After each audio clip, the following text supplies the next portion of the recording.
Good morning. Good morning.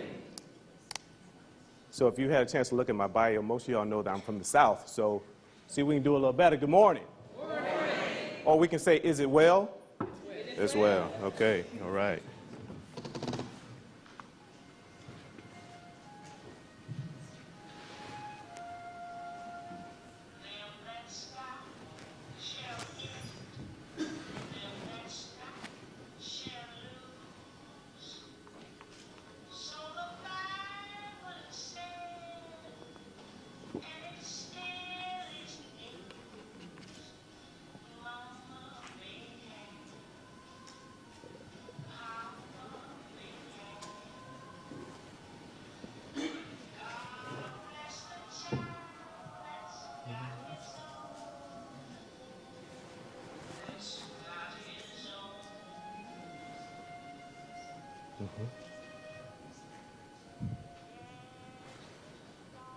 So Billie Holiday says, them that's got shall get.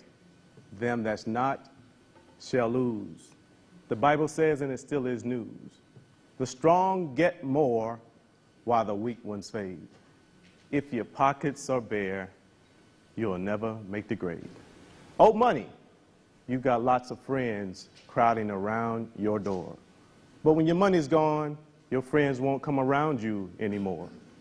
Rich relations will give you a crust of bread and such. Help yourself, but you better not take too much. Mama may have and Papa may have, but God bless the child that's got his own. So this conversation today is about talking about a tradition that exists within our community, how we have taken care of each other. And as a young man who grew up in a very rural town in South Carolina, the youngest of 7 kids, I watched members of my community invest their time, talent, and resources to make it possible for Darryl to do what he does today. I think about the 90-year-old woman, Miss Ida Mae Godbolt, who kept all of the kids on my street so that our parents could work. But while she was teaching us around that large oak tree, she taught us about the life lessons that regardless of where you go in life, son, you got to give something back. And so we're talking about an old tradition, not some new one, but how we can lift it up with a new twist. So my experience in Marion, South Carolina taught me a lot about giving back. I remember driving, my dad was military, and we drove from Marion, South Carolina to Anchorage, Alaska. And I know some of y'all think about, wow. And if you 6,000 miles in a blue Plymouth station wagon to Anchorage, Alaska. That was my first giving lens. That experience shaped me as a person. Then I found myself working inside of what we would call institutional giving and philanthropy. And while there, I didn't get confused about who the real givers and philanthropists were. And so I was always trying to bridge what I knew about Marion, South Carolina, and what I knew about working in the institution. That lens has given me the foundation to begin to think about how do we begin to make what we do at the community level more strategic? How do we maximize our time, our talent, and our treasure? And so as we have our conversation today, you'll hear a lot about that lens and that journey. Like Darryl, I too am from the Carolinas originally and learned my lessons about giving back early on. And in fact, even though we did the polling earlier, I'm curious, and by a show of hands, how many of you are in the philanthropic field professionally, working at a foundation or a nonprofit? So if you can raise your hands. All right. And then how many of you, and you can raise your hand twice if it applies, how many of you are consider yourself new to the field of philanthropy and maybe are just now embracing the term philanthropist as it applies to yourself? All right. So we have a mix in the audience, people who work in the field of philanthropy, people who are givers and doers in the community, and are just now beginning to embrace the idea that they too are philanthropists or can be a philanthropist and give more strategically. Today, Daryl and I are going to co-present and share some personal reflections and experiences in philanthropy and in creating and leading giving circles. And then also around, we'll share some data around African American philanthropy and share some specific thoughts and, I guess, a mindset that you might have today as you engage in the summit. As I mentioned earlier, I'm from a small town in North Carolina. I work as a writer and consultant in philanthropy. And for a long time, the imagery that I saw in annual reports and on the society pages and books painted a picture of philanthropists that was so narrow that it excluded my experience. And so for a long time, I thought I wasn't a philanthropist, and maybe it was something I could aspire to be at some time. And maybe like you, the term philanthropy centered around dollar signs and monetary gifts only and lots of zeros. And then a time came when I rediscovered the root meaning of the word, the Greek meaning, love of humankind, love of humanity. And as is often the case, when love enters the picture, everything shifts and changes. So suddenly, philanthropy took on an entirely different meaning to me and its possibilities when it was centered around love instead of the money. So me, as well as my giving circle, we embrace the philanthropy in the sense of time, talent, and treasure. We don't discount the treasure piece by any means, but we recognize the whole range of giving. And it was absence of stories that I was familiar with and imagery of people that I knew as philanthropists in the Black community that inspired me to found a giving circle and then later to develop the book Giving Back, a tribute to generations of African American philanthropists. And while there's lots of academic research and foundation papers on Black philanthropy, I wanted to create something that the everyday person could have access to and would be appealing and maybe touch our hearts as well as stimulate our thinking about our giving in the community. So you all should know that in 2001, we started this organizing journey to talk to African Americans across, primarily in the South, about what they do with their time, talent, and resources. And out of that listening tour, I was able to go back to some of those communities and begin to have dinner conversations with those folks about how can we really organize a giving circle here. And the end result of that work was that in 2005, we launched a African American donor network called the Community Investment Network that giving circles were all a part of. And while in Charlotte, I had an opportunity to meet Valeda. And, you know, it's always amazing how God works, is that how he connects you with people along your journey. And so Valeda was one of those donor organizers in Charlotte. And so when we connected and began to do this work, the giving circle that she helped organize became a springboard for a lot of the other giving circles to grow. So we wanted to make sure that this conversation is connected to our history as a people. You know, I think it was John Henry Clark who was always trying to remind us as a people that if you know where you've been, it's easy to know where you're going. And so this conversation is rooted in our culture and our history. I think we have always been philanthropists, and we've been reminded about that. I remember spending a summer in Ghana and looking at how indigenous folks there, how we take care of each other, because that's what we're talking about. And when something becomes so organic that, you know, you don't have to think about it, you just do it. And I think every day that we get up, we're given an opportunity to change or do something for somebody else. And so this is definitely rooted, you know, most of you are familiar with Carter G. Woodson's book, The Miseducation of the Negro.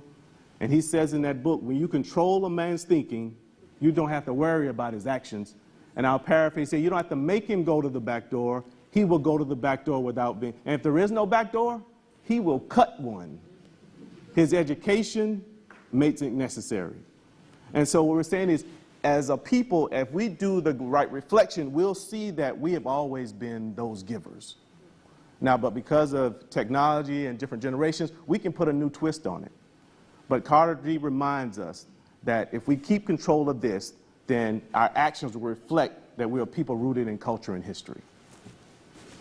As Daryl speaks of the roots of a lot of our giving, I'm reminded of the African philosophy around Ubuntu. I am because you are. And I think that spirit of community and interdependence is central to the giving that continues to take place in African American communities, and I'm inspired by it.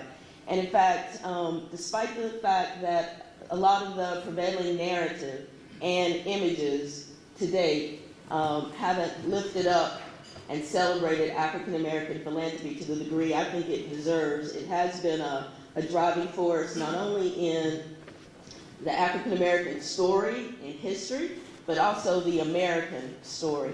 And while developing the book and talking to people in philanthropy, I learned lots of stories, particularly going back centuries that I wasn't aware of previously.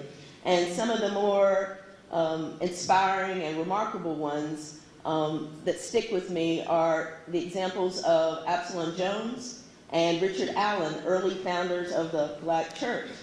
They also created the African Society, which was a mutual aid society or an early iteration of a giving circle, if you will. And their efforts through the African Society were vital during the yellow fever epidemic in Philadelphia in the late 1700s. It was the African Society that was called upon to provide support to the dying and people in need and the people who were suffering in the Philadelphia community, not only African Americans, but across the board, white Americans as well.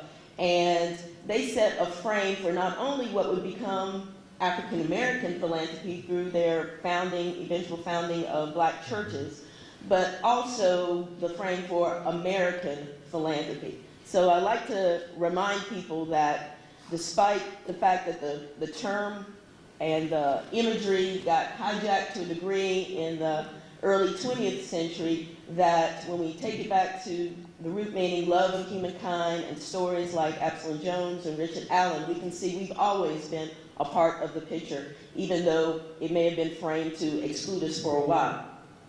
Other inspiring stories are Catherine Ferguson, who again in the early 1800s, born a slave, was freed, and later suffered numerous setbacks and trials with the passing of her husband and some of her children. And even though she was illiterate, she founded a school that served not only Black children, but white children, child laborers in New York City, the first of its kind, and raised the resources to help make the school possible. And the fact that she saw the value of providing an education and making sure kids could read, even though she couldn't, I think is remarkable. And again, part of the African American experience and how we give, drawing on some of the things that perhaps we didn't have the benefit of and providing opportunities for others to have those opportunities. Today, there's a new energy around philanthropy. Some remark about philanthropy 2.0. And while for a good while in the last century, philanthropy was defined by great wealth and industrial titans like Rockefeller and Ford and Carnegie, and more recently Bill Gates or Oprah. They give us all something to aspire to, but at the same time, it's opened up opportunities for everyday people to engage in philanthropy and have an impact on their communities through collective giving and giving circles in a whole host of ways, and these ways are being recognized within institutional philanthropy. So in the early 90s, there was an organization out of DC called the Forum for the Regional Association of Grantmakers, short named the Giving Forum. And the Giving Forum began to look at this whole new term, as they were calling it, giving circles. And their first report on giving circles really did not include or take into consideration that collective giving existed in communities of color. And I remember being up in DC and this meeting was taking place, and so a friend of ours, we crashed the meeting. We showed up to dinner. And that began to get them to begin to start thinking that maybe they started giving this connection to giving circles to the wrong groups, and that giving circles and collective giving always existed. And so for those of us in this room, I know you're thinking, so why giving circles? Why is it such a resurgence now? Why is it coming back? Because I think people are starting to do some real reflection on what is my life? What does my life mean? What's the purpose of it? I think there are a lot of events we can point to. I think 9/11 got folks to be doing some serious thinking about, wow, I'm here today, I could be gone tomorrow.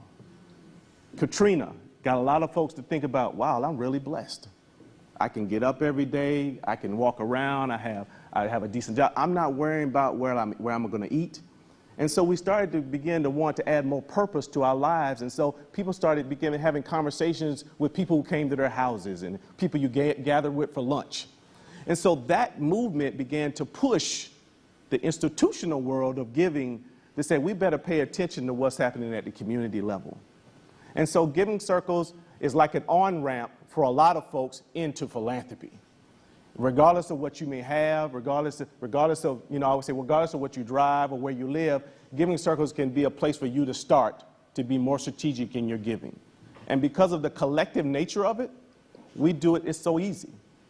And so people are now thinking about giving parties in their houses. And so this community movement is beginning to show up in the institutional world.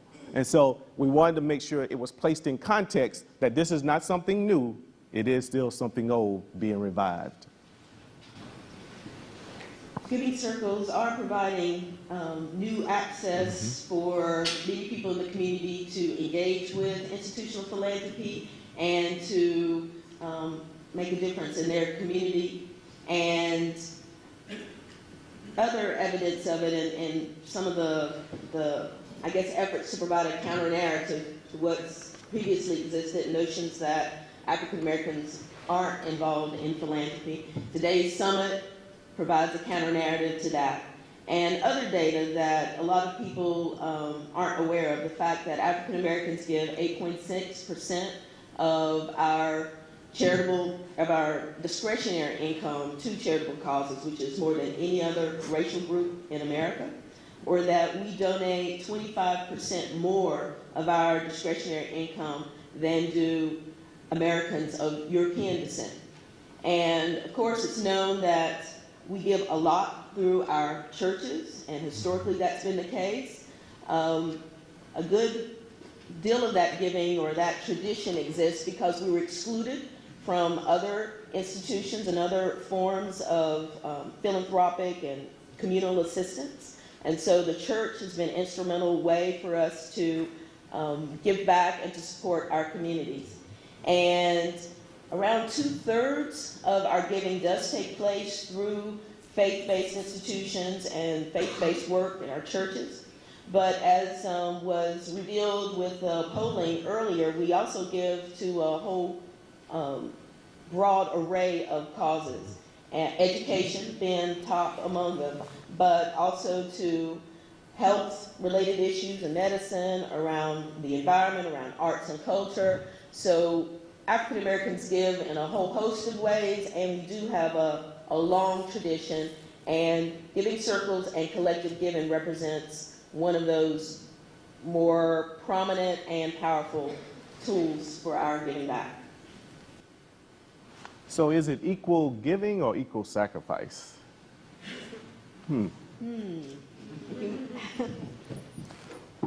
So for a lot of us, when we have, I'm sure it's split in this room as well, there are probably nonprofit folks in this room who are in the business of raising money. And the question I hear sometimes is that I'm not going to ask them, I'm not going to cultivate that group, because that's not time well spent. But what's on the table now is that, are we going to leave resources on the table if the sector is struggling? And so it becomes important that we think about how we can cultivate all people to give and recognize that it's not equal giving, it is equal sacrifice. So regardless of where one is, they have to think about, are they good stewards of what you've been given? Osceola McCarthy, the dishwoman in Mississippi, reminds us all that, so her index of salary is probably less than most of the folks in this room. But she was able to leave that $150,000 gift to the University of Southern Mississippi to a school she couldn't attend if she wanted to go to school at that time. And so when we see folks like her and Mattel Dawson, it just reminds us that, wow, their index of salary is a lot smaller than ours. So can we be doing more with what we've been given? And so whenever we begin to do any type of acting with our time, with our talent, and with our treasure, I think we all first seek to deal with the needs and the hurt that we see. Most of y'all, if you walked out of this room and started back to your car and you found somebody beaten down in the parking lot, hopefully you would be inclined to find them some relief, would you not? Hopefully. Okay? Or sometimes we get busy and we say, I don't have time for that today. But all of our acts of giving and philanthropy seek to address the relief for people. But then some of you all will begin to, if you walked out of that parking lot again the next day and there was somebody in that same spot, you would begin to ask them questions about who's policing this lot. So we would begin to ask some deeper questions about our philanthropy. And so this is the journey that we're all on. We all start with relief, but we're trying to move to addressing some deeper causes in our communities. So we have to think about the relief, the social reform, the social justice, and then ultimately, does our coming together lead to some action, or does it lead just to some social relationships? And this is where the Giving Circle conversation is. Folks are saying, yeah, we get together to do quilting or to play cards, but while we're doing that, we're going to think about the space outside of us.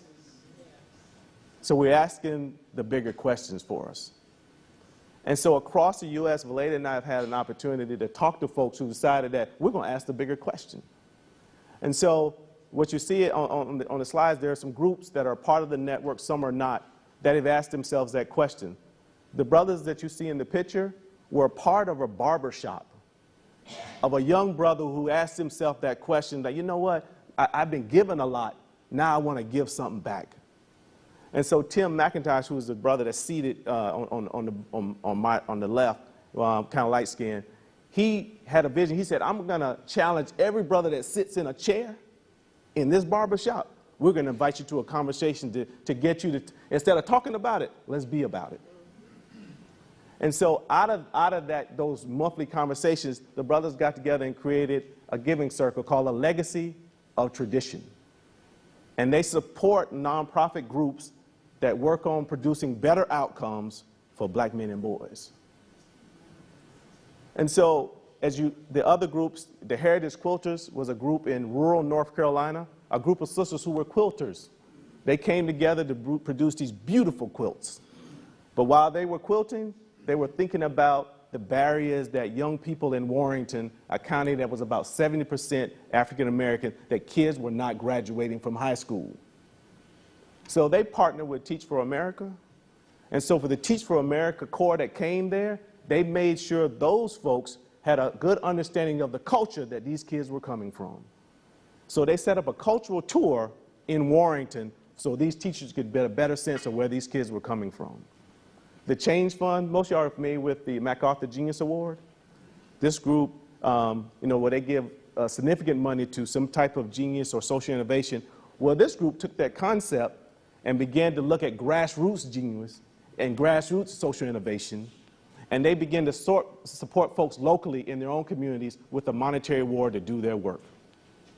Dining for Women, a group that was based in South Carolina, a group of women that said, you know what, instead of us taking our resources and going out to dinner, we're going to pool those resources. Now they have international chapters where they're doing international grant making to support women.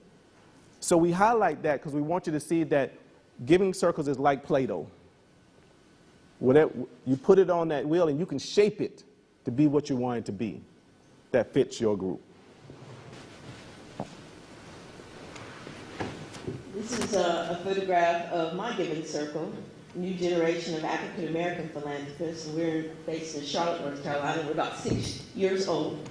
And my circle came together, or the seed for the giving circle came together when Darren Lester and his colleague Ava Lindsay showed up at a board meeting that I was on, much like it sounds like happened here in Cleveland. I was on the African American Community Foundation board, and they came and shared some of their data and examples of some of their community organizing and social justice work around Black philanthropy and the giving circles that were forming. And I was charged up and so ready to start a giving circle after hearing them talk. And it took some time, but eventually convened a group. We had a gathering at a house, big house facility, meeting facility in Charlotte. And folks came together, and at first I thought, well, it's probably going to be people I've worked with before, some of my best friends and hometown people that will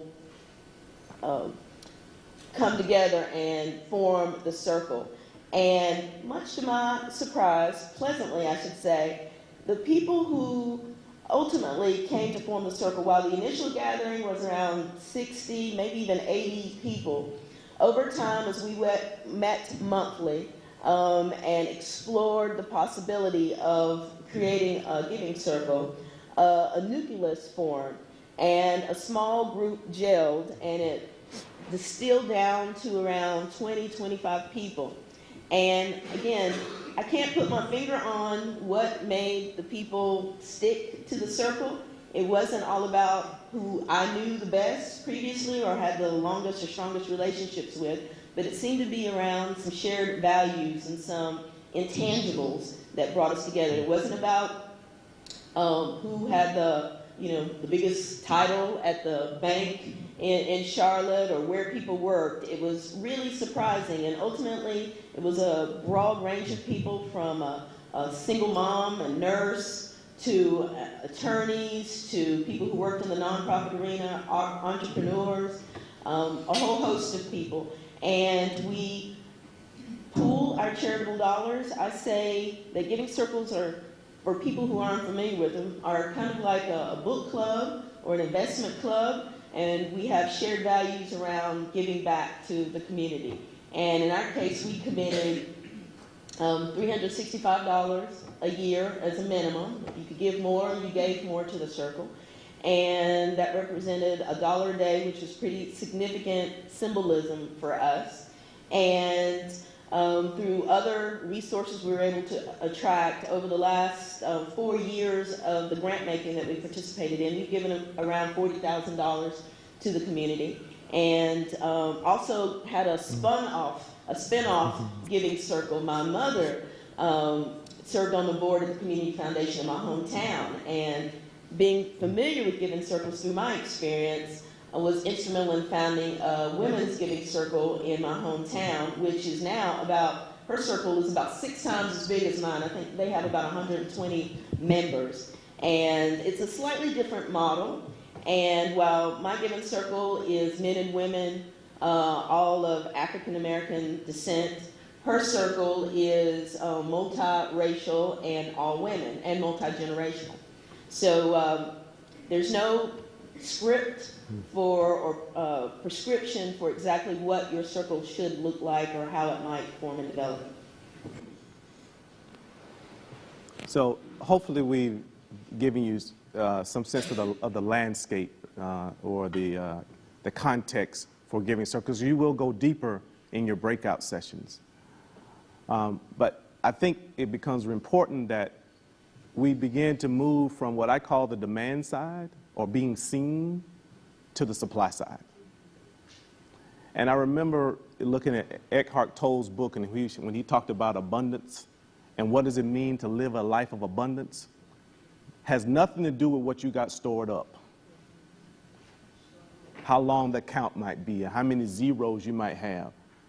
Because a person that's down and out and poor can show up in an abundant way.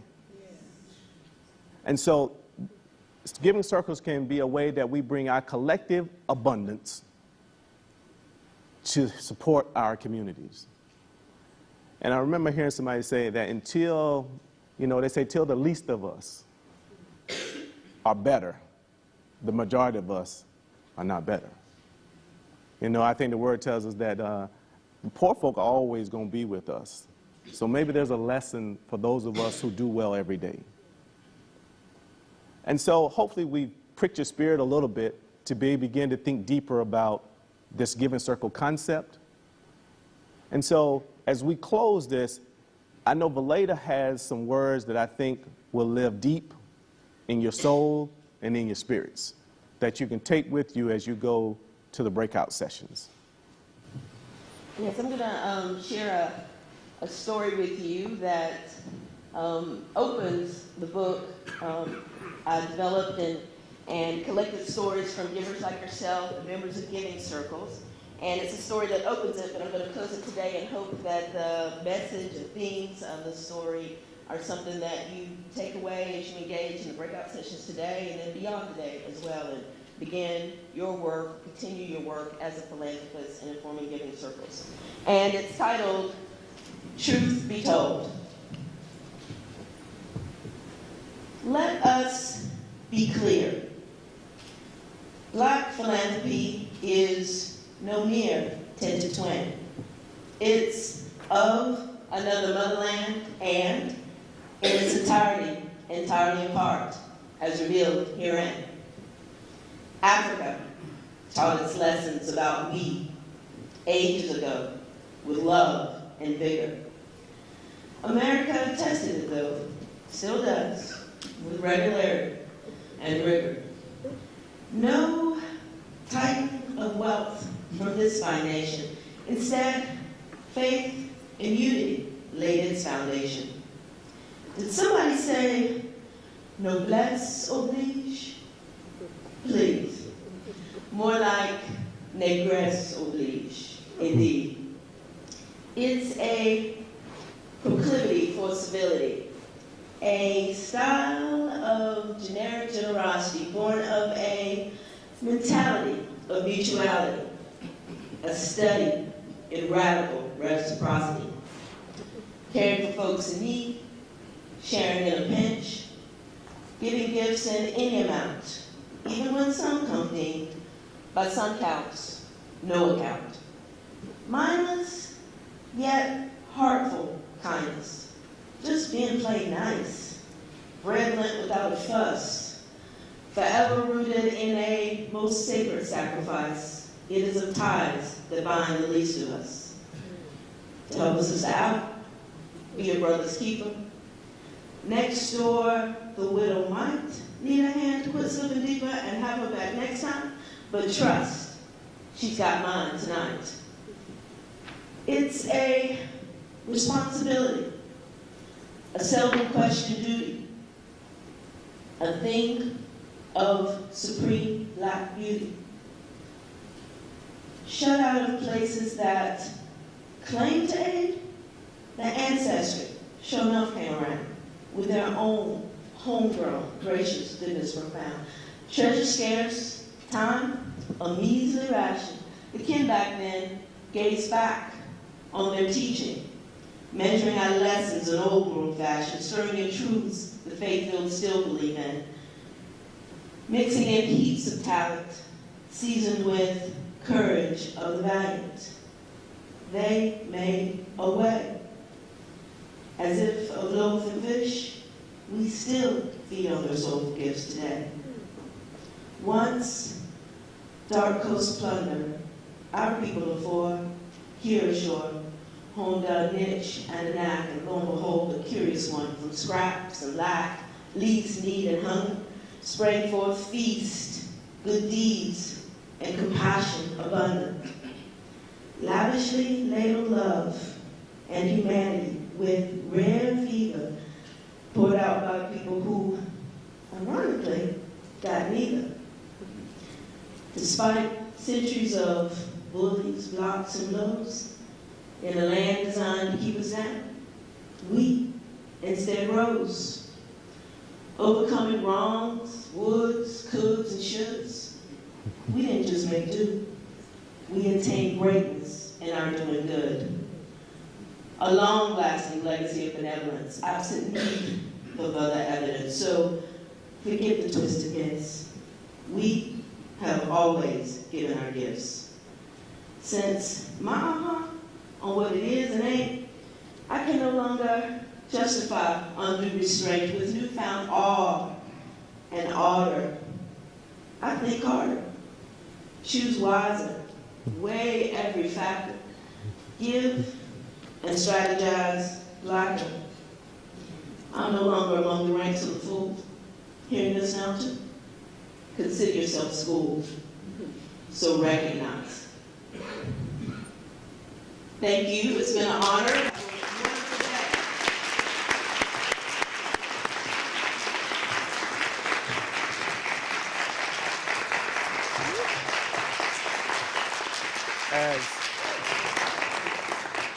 As Justin comes, I want to take a personal opportunity. When I entered the field of philanthropy in the 90s, and I started trying to find my reflection in the field, Brother Mentor was somebody, as I looked at who was running a foundation, and we never got a really chance to talk about this. So, and we passed each other in council on foundation stuff. But it was folks like him and Emmett Carson and Lynetta Gilbert and some other folks that y'all may not know that provided a foundation for those of us that were in the field to say, you know what, this is not about somebody else's story. We have a contribution too. So, Brother Mitch, I wanted to say personally thank you from a distance for you tilling the ground to make things happen. And so hopefully there will be some folks coming after that who will continue to till the ground to make sure philanthropy among our community is lifted up. So thank you.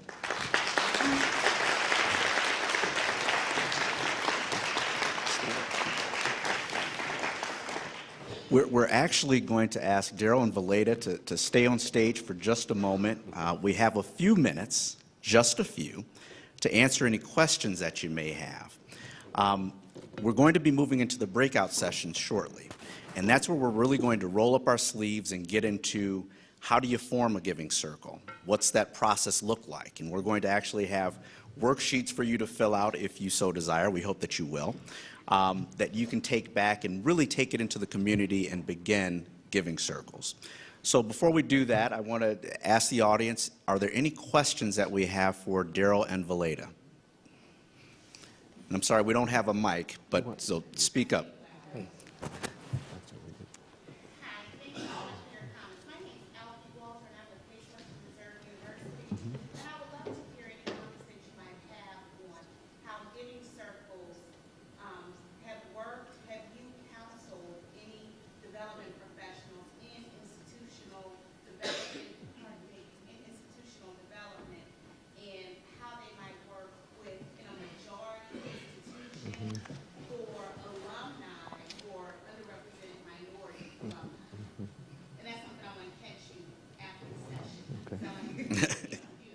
Okay. Okay. You want me to? So there is some ongoing conversation. I think at the Center on Philanthropy last year, there were a group of development professionals from higher institutions that came together to talk about how this vehicle could be used to engage those alums that are sometimes not represented as part of the greater alumni. So it is, I know I'm going to give you some examples that may have come out of the historically black colleges as well. But at the school where I went to a very, very small, predominantly white school in South Carolina and played basketball called Wofford. So as the alumni, as the development folks began to engage, they didn't always think about different ways of engagement. And so we got them to start looking at using the giving circle model so they would begin to allow alums where they were to come and have these conversations about collective giving. And from those conversations, now there's been more alums of color, of underrepresented groups, beginning to recognize that time, talent, and treasure is important. But the universities also have to think about that if somebody is giving $5 or $10, they got to value that $5 and $10 as well. Because if you don't value my $5, I may not think about giving 50 or 500. So it is starting to begin used. And I've seen them at some of the larger schools where donors themselves have organized their own time, talent, and treasure to give back. So it's starting to take hold. Are you a development person at Case Western? Okay. So one of the things that used to happen in the South at Georgia Tech was that there was a conference for development officers of color. And that became a topic on their agenda around how we begin to really affirm our philanthropy to get those folks that look like us to step up in a different way. They didn't do it last year, but we're actually trying to think about talking to the sister who used to do it to bring it back. So there is opportunity. I used to work for Professional Fundraising Council, and so there was that need to bring together development officers of color to begin to talk about this topic. Because I think sometimes we make it so technical that folks don't get it. But if we break it down to let folks know this is what folks like you have always done, I think we can get them to engage in a different way. But we can talk further about that, but I think there are examples of where people are starting some small ripples that I think are going to turn into some waves. Good morning. Thank you for being here. I'm Valerie Race from Key Bank, and it seems to me that scammers have become more strategic. And giving circles might be an easier target because we can do background checks and all kinds of infrastructure that you might not have. So how do you determine when you might be being taken advantage of and sort that from the legitimate giving practices? And this often comes up around disasters where there's a hurry to respond to a need, and scam artists create something and try to draw money away from legitimate organizations. So how do you respond to those kinds of things? Okay. Well, my experience with giving circles and part of the appeal is that it's very much relationship based. And so for me, the circles that are formed are people that, because trust is the issue, even without the scamming concern being a huge factor, just elements of distrust that exist in the African American community is key to build relationships. And so sometimes it takes a while, especially when it's formed with people that you don't know. Some people form it with friends or family members and people they've known for a long time, but certainly that was key. In fact, our circle, the process took about 18 months before we felt comfortable with one another and our funds were given or managed by our community foundation. So there was a trusted, known institution where the funds rested, so no check was written out to any individual member of the circle. And then just the interpersonal relationships that developed over the time to break down some of those barriers and concerns. And that's how it played out for our circle and some of the other circles I'm familiar with. And you know, I think one of the things that Valeda lifted up is that I think sometimes for those of us sitting outside of the foundation world, we may look at a foundation and say, you know, why are they doing differently with their resources? But what is going to happen with Giving Circles, you get a chance to see how they go about their process, and you're going to have to deal with some of those same pieces. So the due diligence that foundation folks have to engage in, now ordinary people will have to think about that same due diligence.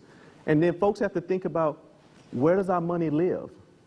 So you all putting money on the table, so folks are going to say, well, do we put it in a checking account? Who maximizes our resources that are on the table, which might minimize some of that skepticism, some of that mistrust that may exist. All of the circles in the network, there are 15 of them, all are connected to an institution of giving. So they don't have to worry about the back office. The group can worry about the business of doing what the Giving Circle does. So it minimizes some of that risk that comes up around, I don't know you, we don't know each other, and we're going to put money together. How do we deal with the trust that arises? I'll also add that on the due diligence part, with our Giving Circle, because our funds are limited, we don't do a kind of open call or invitation for proposals, because we think we'd be overwhelmed and we'd be saying no and probably not building relationships in the community with as many people as we'd have to say no to.